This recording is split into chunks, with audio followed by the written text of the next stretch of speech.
Dear friends, welcome to another episode of Neo-War. In this video, we will discuss Stalin's purges and why they could happen again in Russia. And if you haven't subscribed to the channel yet, please subscribe now and activate the notification bell so you don't miss any updates. In 1924, the death of Vladimir Lenin shortly after the creation of the Soviet Union left a significant power vacuum in the Communist Party, a void that Stalin quickly filled using intricate political maneuvers to divide the communist leadership and prevent the formation of a cohesive bloc. His main target was Leon Trotsky, who was seen by many as the natural successor to Lenin, but thanks to his maneuvers, Stalin managed to weaken and isolate Trotsky, who was forced into exile in 1927. With Trotsky out of the picture, and the communist leadership weakened by deep internal wars and intrigues created by Stalin, by the late 1920s, all power in the Soviet Union was concentrated in his hands. But this began to change in the early 1930s after the resounding and terrible failure of Stalin's economic plans, particularly the collectivization of agriculture, a process that spread misery, famine, and death throughout Soviet territory. All of this generated profound discontent within the Communist Party, encouraging Trotsky, who was exiled in Mexico at the time, to foster internal dissent and opposition movements against the dictatorship imposed by Stalin. All of these movements did not go unnoticed by Stalin, who closely followed them with great concern, but without knowing exactly how to act yet.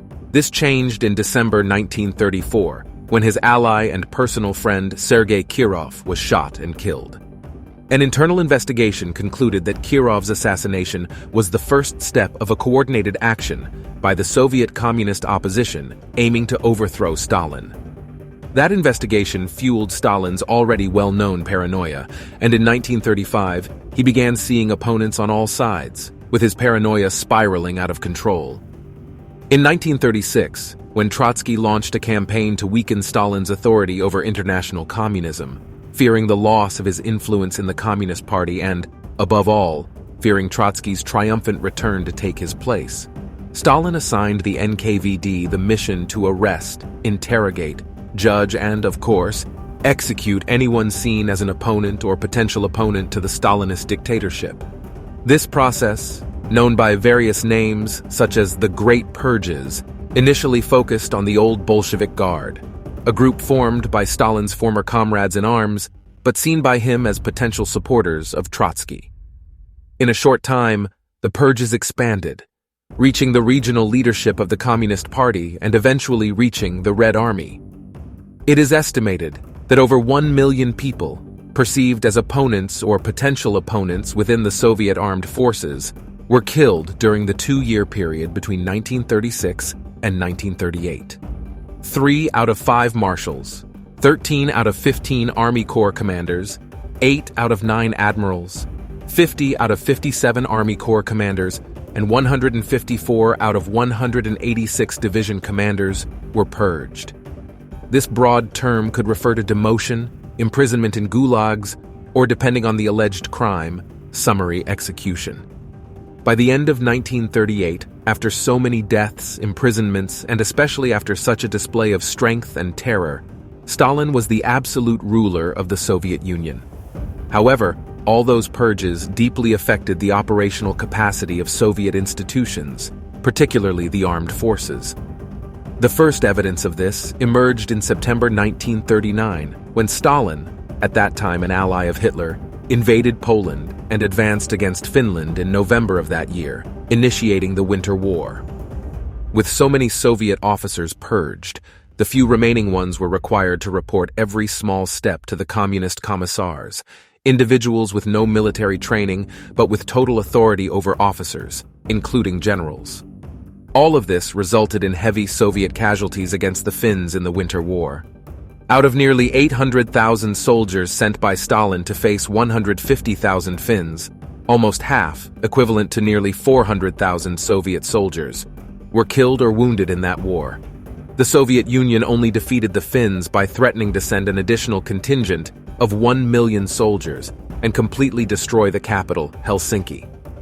The Great Purges served to solidify and perpetuate Stalin's power, but nearly cost the operational capacity of his Red Army. Fast-forwarding many decades to June 2023, Vladimir Putin, the new ruler of Russia, is facing a rather delicate phase after his power was challenged by a mercenary who came close to invading Moscow with the intention of toppling the top Russian military leadership.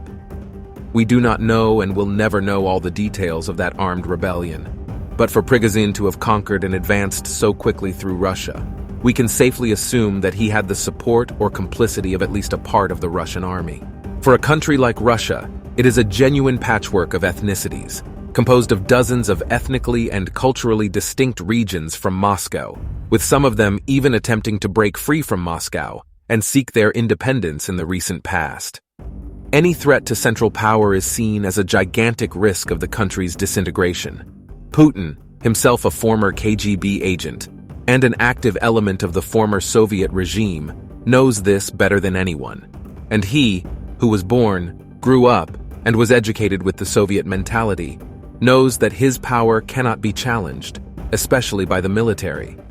That is why, in the aftermath of Prigozhin's armed rebellion, and with great suspicions regarding the facilitation by elements of the Russian armed forces, it is expected that Putin will carry out a purge among the military with a dual purpose. The first is to expel those elements who clearly facilitated the conquest of Rostov and Prigozhin's advance through Russia towards Moscow, and the second is to strengthen Putin's power within the Russian military community through a grand show of force.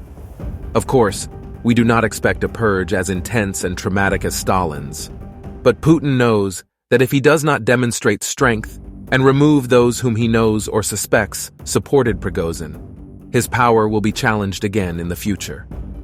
Watch this video about how Putin disregarded the teachings of the Italian political thinker and diplomat Niccolò Machiavelli in his work, The Prince, by hiring mercenaries from the Wagner Group. Until the next video, my dear friends.